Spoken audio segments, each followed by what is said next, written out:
Hello everyone. जैसे कि हमने टाइम एंड वर्क कंप्लीट कर दिया, परसेंटेज को कंप्लीट कर दिया है, तो अब हमारे पास बचता है क्या? स्टार्ट करना है हमें रेशन प्रोपोर्शन। रेशन प्रोपोर्शन में हम क्या करेंगे? आज के लेक्चर में दो तीन एक सिंपल से क्वेश्चन करेंगे जिसमें समझेंगे हम कि रेशन प्रोपोर्शन होता क्या है। रेशो के क्वेश्चन करेंगे आज, प्रोपोर्शन बाद में करेंगे। ठीक है, तो अगर सिंपल इसमें देखें हम कि रेशन प्रोपोर्शन होता क्या या रेशो होता क्या? रेशो होता है कंपैरिजन। कंपैरिजन करना कि किसी भी दो चीज़ के बीच या किसी दो से ज़्यादा चीज़ें हों उनके बीच का कंपैरिजन को क्या बोलेंगे हम?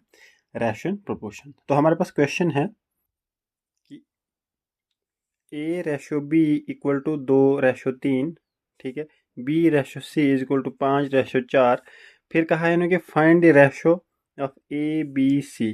कहता है कि ए रेशो बी वो क्या है? वो है हमारे पास 2:3। बी रेशो सी जो है वो 5:4 और find the ratio of A B C. सीधे सिंपल ऐसा क्वेश्चन है, हम अब ट्रिक बताएंगे आपको। जैसे सोल्यूशन में हम लिखेंगे कि ए रेशो बी किसके बराबर? ए कितने के बराबर है? 2 के बराबर। और बी किसके बराबर है? 3 के बराबर। ठीक है, अच्छा। फिर हमारे पास दिया है कि बी रेशो सी जो है वो क्या? 5:4 है। इसका मतलब कि बी रेशो सी कितने बराबर है?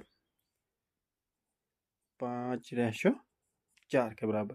ठीक है, अब हम क्या करेंगे? इसको सॉल्व करेंगे।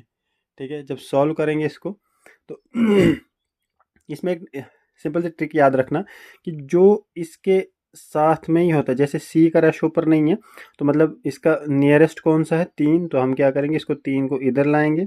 ठीक है, इधर नियरेस्ट कौन सा है? 5। ठीक है, तो 5 को क्या करेंगे? इधर लाएंगे। तो फिर क्या करेंगे? इनको मल्टीप्लाई करेंगे। जैसे क्या होगा? 5 टू द 10, 15 और 12। ठीक है, तो ये क्या निकलेगा हमारे पास? ये निकलेगा हमारे पास रेशो। क्या निकलेगा? ये निकलेगा हमारे पास रेशो किसका?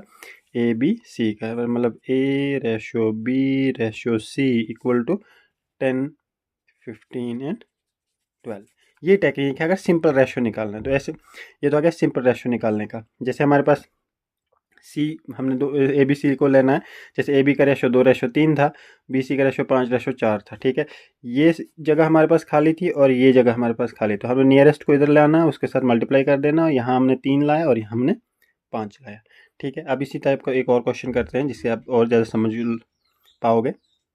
इस क्वेश्चन में आपको ज़्यादा समझ आएगी। जैसे ए हमारे पास दिया है, if A ratio B is equal to 2:3 है।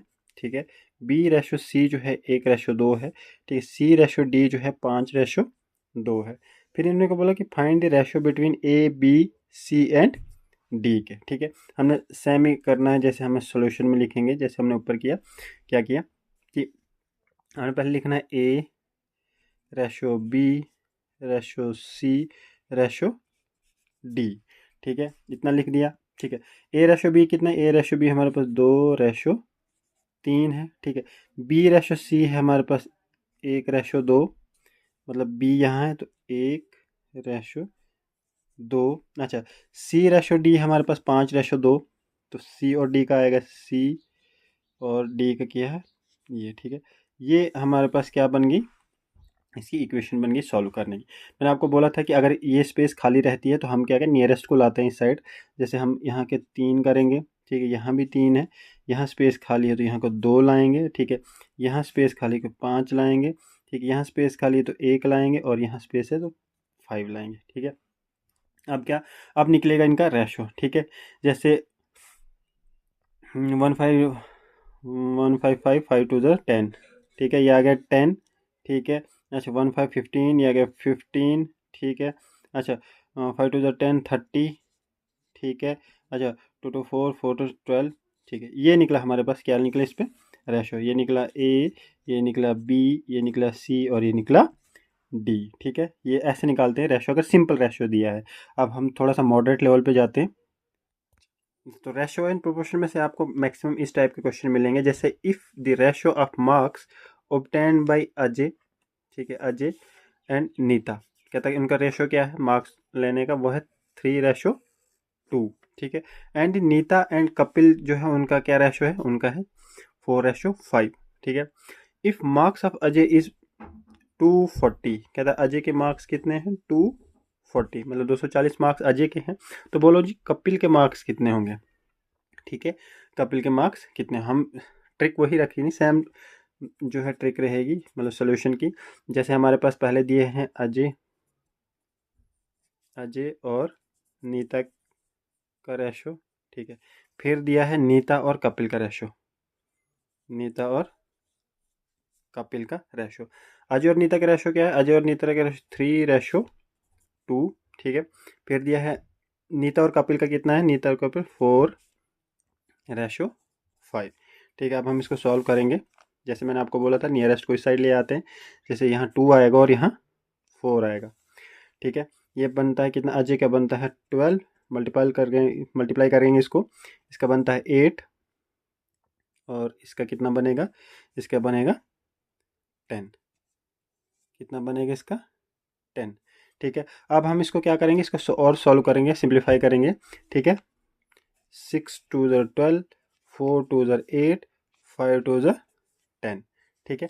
अब कितना बना कि अजय के मार्क्स हमने इन्होंने बोले थे हमें कि अजय के मार्क्स 240 हैं, ठीक है। तो हमारे पास क्या निकला, हमारे पास निकले 6।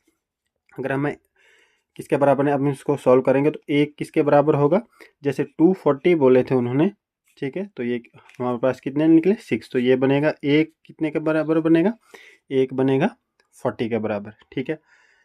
तो अब क्या है, अब हमें किसके निकालने हैं, तो कपिल के मार्क्स निकालने हैं। तो कपिल कितने हमारे पास कितने निकले हैं 5। अब निकालेंगे हम क्या कि कपिल मार्क्स वो कितने बनेंगे, ठीक है। 40 एक जो है कितने के बराबर है, 40 के बराबर है, तो इसके 5 है, तो इसका क्या बनेगा 40 × 5 = 200, ठीक है। 200 मार्क्स बनेंगे किसके, कपिल के। तो ये थे आज का सिंपल क्वेश्चन, 3 क्वेश्चन। तो आगे हम थोड़ा सा और लेवल बढ़ाएंगे इसका अगली लेक्चर में।